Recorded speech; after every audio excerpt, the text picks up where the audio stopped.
Ladies and gentlemen, we're going to dive into a topic that might seem counterintuitive at first, but I promise you, it's a principle that can revolutionize your life. Our theme today is act like you don't want anyone's attention. Now you might be thinking, Jim, why on earth would I want to do that? Well, let me tell you, there's profound wisdom in this approach. And by the time we're done here, you'll understand why it's so powerful. In our world today, it seems like everyone is clamoring for attention. Social media, reality TV, viral videos. It's a constant barrage of people shouting, look at me, notice me. But here's the thing. True success, true fulfillment, true growth, they don't come from seeking attention. They come from focusing on your own development, your own journey, your own excellence. Let's start with a fundamental truth. You are the average of the 5 people you spend the most time with. Now think about this in the context of our theme. If you're constantly seeking attention, who are you going to attract? Other attention seekers? Is that really the crowd you want to be the average of? Instead, when you act like you don't want anyone's attention, you start attracting a different caliber of people. You attract those who are also focused on their own growth, their own journey. These are the people who can truly elevate you, challenge you, help you become the best version of yourself. Now, don't misunderstand me. I'm not saying you should become a hermit or shun all human interaction. Far from it. What I'm advocating for is a shift in your focus, in your energy. Instead of asking, how can I get people to notice me? Start asking, how can I become the kind of person worth noticing? You see, when you're not consumed with getting attention, you free up an enormous amount of mental and emotional energy. Energy that you can then channel into personal growth, into developing your skills, into pursuing excellence in your chosen field. Think about the most successful people you know, the ones who have truly made a difference in the world. Did they achieve what they did by constantly seeking the spotlight? No. They achieved greatness by focusing relentlessly on their work, on their craft, on their mission. Take Thomas Edison, for example. He didn't invent the light bulb by posting daily updates on social media about his progress. He locked himself away in his laboratory, failed thousands of times, and kept pushing forward until he succeeded. He acted like he didn't want anyone's attention, until he had something truly worth everyone's attention. Or consider Mother Teresa. She didn't set out to become a global icon. She simply devoted herself to serving the poor in Calcutta. She acted like she didn't want anyone's attention. And in doing so, she captured the world's attention and inspired millions. This principle applies in every area of life, in your career, in your relationships, in your personal development. When you act like you don't want attention, you paradoxically become more attractive to employers, to potential partners, to mentors, to opportunities. What? Because people are drawn to those who are self-assured, who don't need constant validation, who are focused on their own growth and contribution rather than on impressing others. Let's break this down further. When you're constantly seeking attention, you're essentially saying, I need others to validate my worth. But when you act like you don't want attention, you're saying, I know my worth, and I'm focused on becoming even better. Which of these do you think is more attractive to others? Which of these do you think leads to greater success and fulfillment? Now, I can hear some of you thinking, but Jim, isn't this just another form of seeking attention? Aren't we still trying to attract people, just in a different way? And that's a fair question. But here's the key difference. When you act like you don't want attention, your focus isn't on attracting others. Your focus is on your own growth, your own excellence. The attraction of others is a byproduct, not the goal. Think of it like this. A flower doesn't bloom to attract bees. It blooms because that's what flowers do. The attraction of bees is a natural consequence of the flower being true to its nature. In the same way, when you focus on your own growth and excellence, the right people and opportunities will naturally be drawn to you. This principle can transform every aspect of your life. Let's start with your career. In the workplace, there's often a temptation to constantly showcase your achievements to make sure your boss notices every little thing you do. But what if, instead, you simply focused on doing the best work possible? What if you concentrated on continually improving your skills, on finding ways to add more value to your company, on becoming indispensable? When you do this, when you act like you don't need your boss's attention, something magical happens. Your work speaks for itself. Your value becomes undeniable. And ironically, you start getting more positive attention than you ever did when you were actively seeking it. I once knew a young man who was frustrated in his job. He felt underappreciated, overlooked. He was constantly trying to draw attention to his contributions, but it seemed to be backfiring. His colleagues found him annoying, and his boss seemed to be losing patience. I suggested he try a different approach.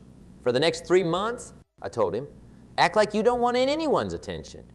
Focus entirely on doing the best work you possibly can. Seek out ways to improve your skills. Look for opportunities to add value that no one else has noticed. Don't tell anyone what you're doing, just do it. He was skeptical, but he agreed to give it a try. And you know what happened?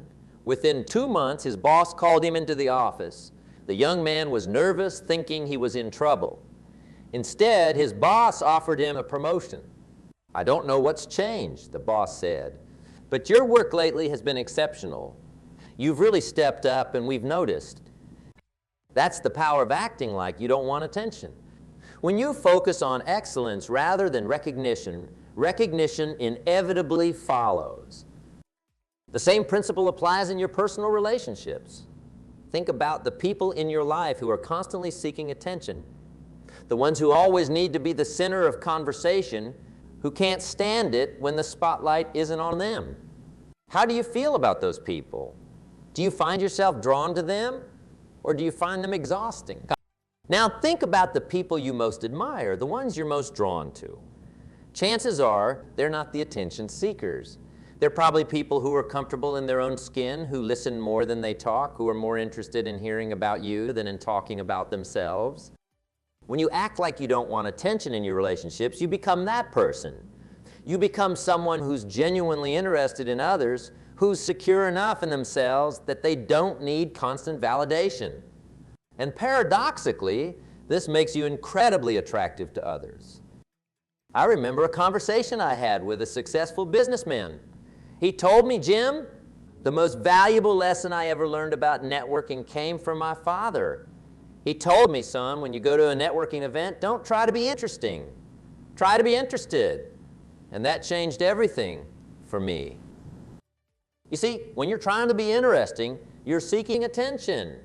You're trying to impress others, to make them notice you.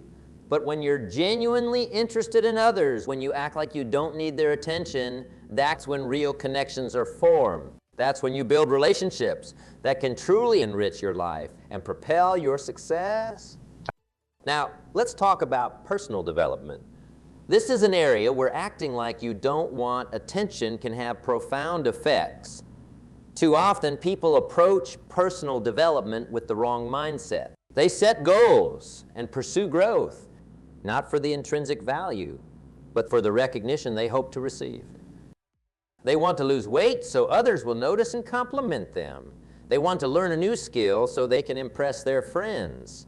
They want to achieve success so they can post about it on social media and get likes and comments. But here's the truth. Personal growth, lasting change, meaningful achievement, these don't come from external validation. They come from within. When you act like you don't want attention for your personal development efforts, you free yourself to pursue growth for its own sake. Instead of asking, how will this make others see me? Start asking, how will this help me become the person I want to be? When you shift your focus in this way, your personal development becomes more authentic, more meaningful, and ultimately more successful. I once met a woman who had been trying to lose weight for years. She'd try the latest diet, lose a few pounds, post about it on social media, get a flood of compliments, and then inevitably, she'd regain the weight. This cycle repeated over and over. I suggested she try a different approach. For the next 6 months, I said, don't tell anyone you're trying to lose weight. Don't post any updates on social media. Don't even mention it to your friends and family. Just focus on making healthy choices for yourself because it's what you want for your body and your life. And she was hesitant, but she agreed to give it a try. And you know what? Not only did she lose more weight than she ever had before, but she kept it off. Why? Because her motivation was intrinsic. She wasn't doing it for the attention or the compliment. She was doing it for herself. That's the power of acting like you.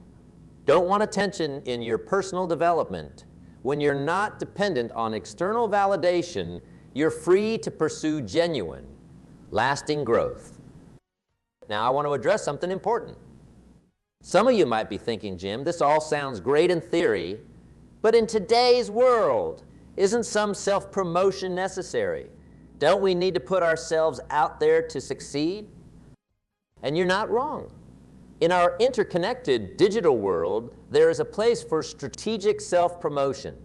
But here's the key: it should be a small part of what you do, not the main focus. The vast majority of your energy should be spent on becoming the best version of yourself, on doing excellent work, on adding value to others.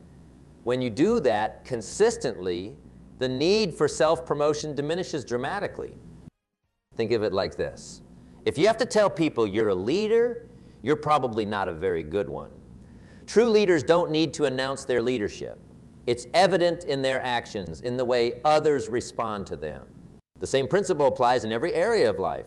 If you have to constantly tell people you're successful or skilled or valuable, chances are you're not focusing enough on actually being those things. This brings us to an important point: the difference between confidence and arrogance. When you act like you don't want attention, you're not being meek or self-effacing. You're displaying true confidence. You're saying, I'm secure enough in who I am and what I'm doing that I don't need constant external validation. Arrogance, on the other hand, is often a mask for insecurity. The person who's always bragging, always seeking the spotlight, is usually the person who's least secure in their own worth. By acting like you don't want attention, you display a quiet confidence that's far more impressive and far more attractive than any amount of boasting. Let's talk about how this principle applies to goal setting and achievement. When you're setting goals, it's easy to fall into the trap of choosing goals based on what will impress others. You might aim for a certain job title or a certain income level or a certain achievement, not because it's truly what you want, but because you think it will garner attention and admiration. But when you act like you don't want attention, you free yourself to set goals that are truly meaningful to you. You can ask yourself, if no one else ever knew about this achievement, would I still want to pursue it? This is how you identify goals that are aligned with your authentic self, your true passions and values. And here's the beautiful thing: when you pursue goals for their own sake, rather than for the attention they might bring, you're far more likely to achieve them. Why? Because your motivation is intrinsic. It comes from within. It's not dependent on others' recognition or approval. I once worked with a young entrepreneur who was struggling to get his business off the ground. He was spending more time promoting his company on social media than he was actually developing his product. He was so focused on getting attention for his business that he was neglecting the fundamentals. I challenged him to act like he didn't want attention for 90 days. Forget about social media, I told him. Forget about networking events. Just focus on making your product the absolute best it can be. Pour all your energy into creating something truly valuable. He took my advice, and the results were transformative. By the end of those 90 days, he had a product that was far superior to anything his competitors were offering. And here's the irony: once he had that superior product, he didn't need to seek attention. The quality of his work spoke for itself, and customers started coming to him. That's the power of acting like you don't want attention when you're pursuing your goals. It allows you to focus on what truly matters: the quality of your work, the value you're creating, the genuine progress you're making. Now, Let's address a common objection I hear when I talk about this principle. Some people say, but Jim, if I don't promote myself, if I don't seek attention, how will anyone know what I'm capable of? How will I get ahead in life? It's a valid concern, but it's based on a misconception. Acting like you don't want attention doesn't mean becoming invisible. It doesn't mean hiding your light under a bushel. It means shifting your focus from seeking attention to deserving attention. Think about it this way. In nature, what attracts more attention? A peacock strutting around, showing off its feathers, or a lion quietly going about its business? The peacock might get a momentary glance, but the lion commands respect without even trying. When you act like you don't want attention, you become the lion.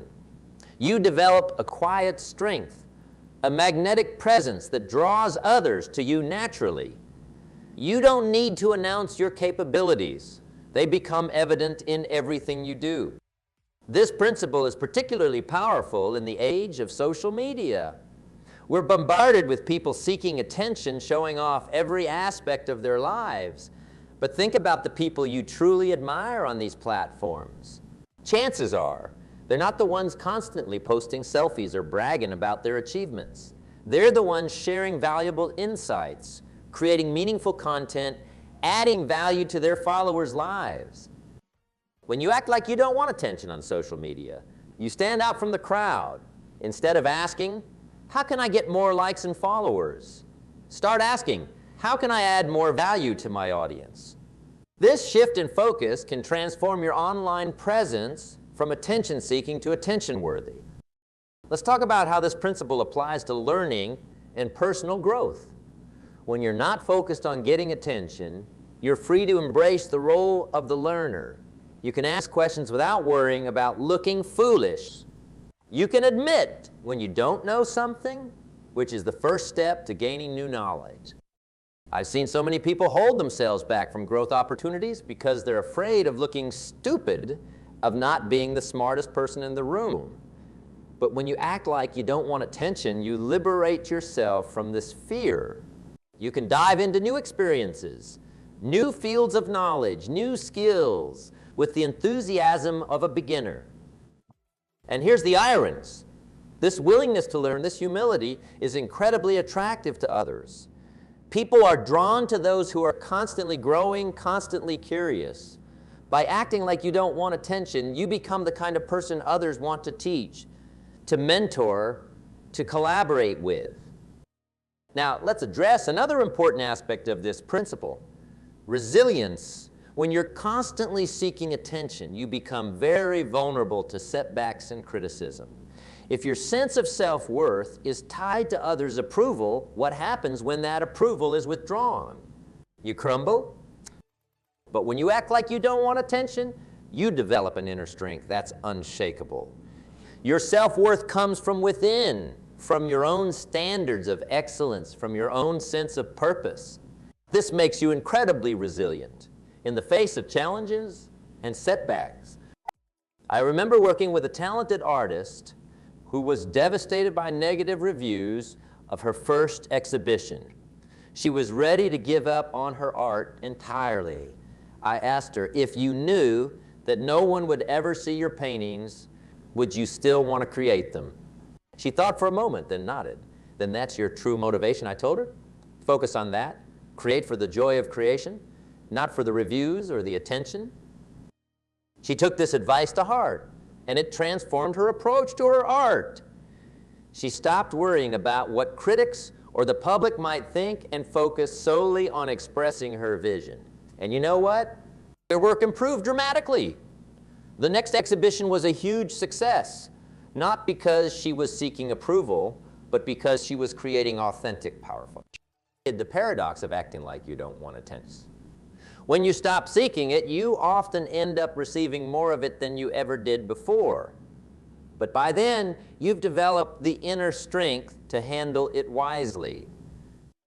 Let's talk about how this principle applies to leadership. Many people have a misconception about what makes a great leader. They think it's about being the loudest voice in the room, about always having the spotlight on you. But true leadership isn't about getting attention. It's about directing attention to where it needs to. When you act like you don't want attention as a leader, you free yourself to focus on what really matters. The mission, the team, the results. Instead of trying to prove you're the smartest person in